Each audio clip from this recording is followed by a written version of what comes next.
Alert Forecast with meteorologist Joseph Eng.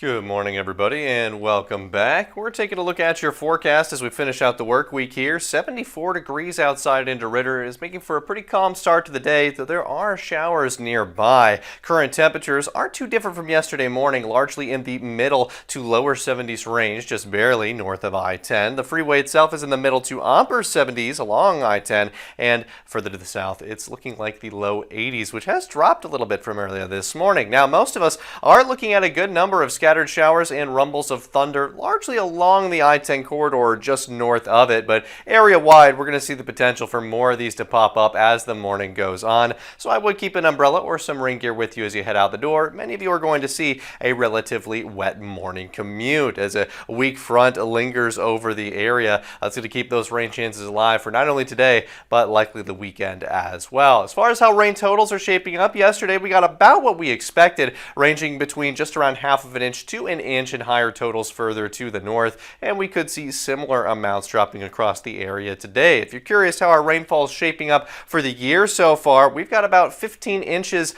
ahead of the year-to-date average normally, so that's certainly a contrast to the drought levels that we were in this time last year, and it doesn't look like that will be an issue anytime soon. Really padding our security there. Now, as far as the breeze goes this morning, that's changed a little bit, mostly out of the west to northwest, drifting into the area, and you could see a few gusts pushing 10 to 15 miles per hour, but it doesn't really look like it's going to bring much of any cooler or dry air back into the area. For the most part, it's just going to be those larger gusts that happen within rainstorms or thunderstorms that you're really going to notice. But like yesterday, that'll do a pretty good job of keeping those temperatures a touch cooler for the afternoon. Even this morning, it looks like we'll stay in the 70s for a few hours longer, but eventually we are likely to push back into the upper 80s range, and a few stray pockets of sunshine might help a few spots push pretty close to the 90-degree mark, and that might be a little hard to come by. If you take a look at Futurecast, we're already starting it off wet compared to yesterday morning as scattered showers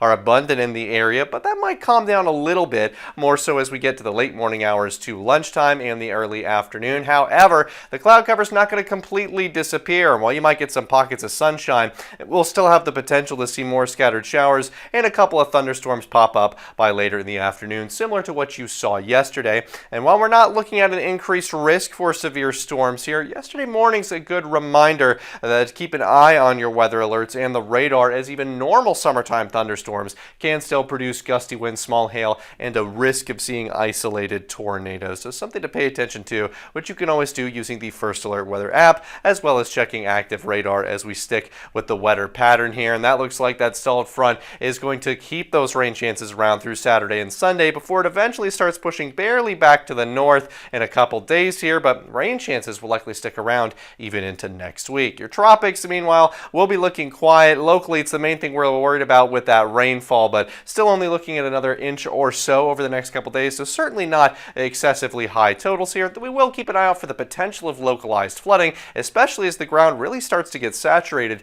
heading into next week. All right. Thank you, Joseph. It is 5.